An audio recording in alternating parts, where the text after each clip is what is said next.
Thank you, Mez, for joining us today at Panda Culture. Appreciate it so much, brother. Appreciate you having me.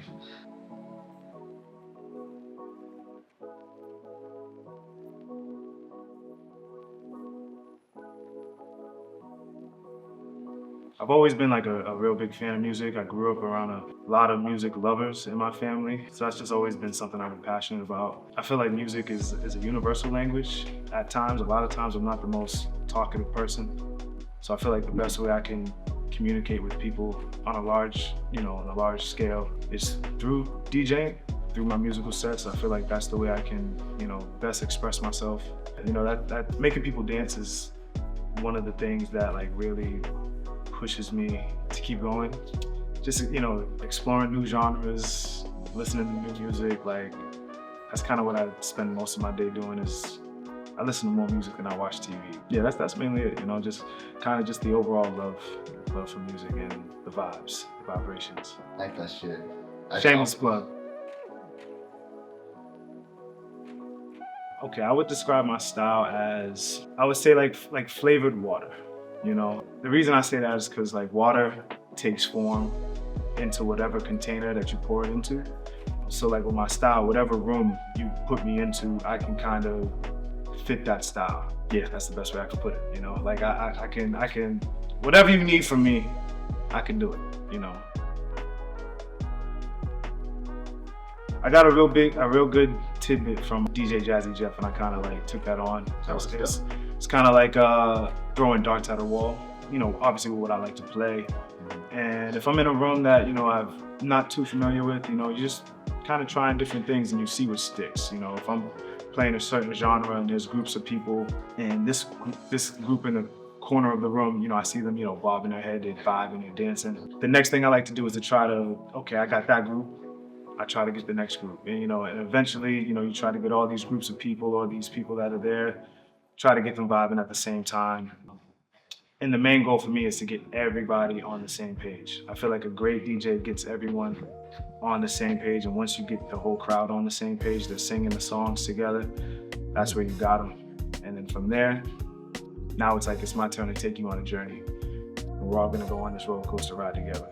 Have you ever been in a scenario where you thought the night would be like a certain music genre, then all of a sudden during the middle of the night, it just like completely would just went like different direction? Happens all the time, and that's the challenge that I love that type of challenge, because I feel like it keeps me sharp. I've gone into parties where, we've planned to do like, oh, this is gonna be a strictly, R&B party, or this is gonna be a strictly, house EDM party. And then you get there and people just want to hear the hits, whatever they want. They want trap, or they want, pop or whatever. And it's like, you just make it work, So, and I like to be able to still challenge their ears, It's like, oh yeah, you guys are here to listen to, whatever the hottest new TikTok song is or Instagram song is. We could do that, but we're also gonna, but let's not forget why we're here, what the theme of the party is. So, finding that balance, and a good DJ. Shout out to Snacks. I heard him say a good DJ plays what you want to hear, but a great DJ plays what you need to hear. I like that. Shout out to Snacks for that.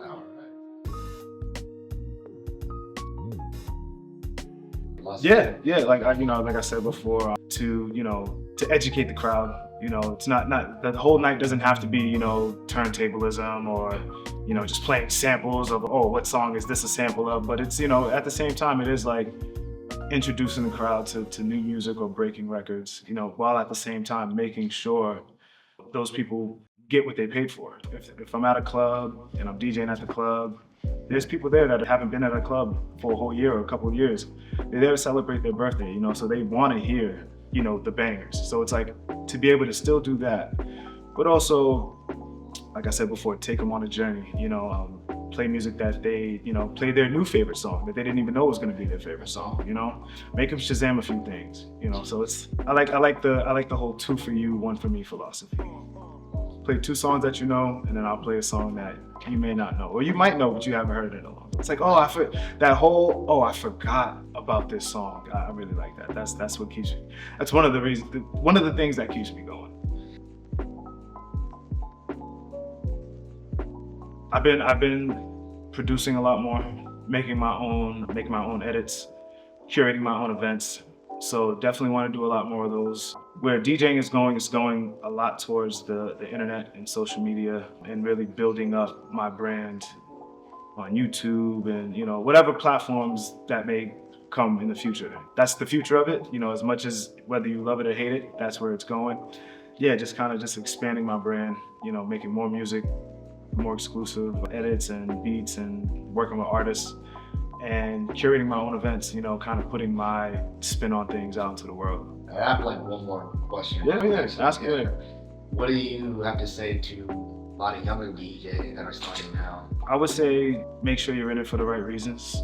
Do it because you love to do it, not because it looks cool or it looks like it's a dope aesthetic or anything like that. If I wasn't getting booked anywhere, I would be DJing in my room just because I love to do it. You know what I mean? So at the end of the day, so if you love to do it and that's your main reason, your main why, it's never gonna feel like work, And on top of that, do what you love, because nobody can be you better than you. Once you try to look at other people and say, oh, I want to do that, I want to do that, I want to do that. For me, at least, in my opinion, it just doesn't translate well. That's the best way I could put it. But yeah, I would say do what you love and make sure you're doing it for the love first, and everything else will come.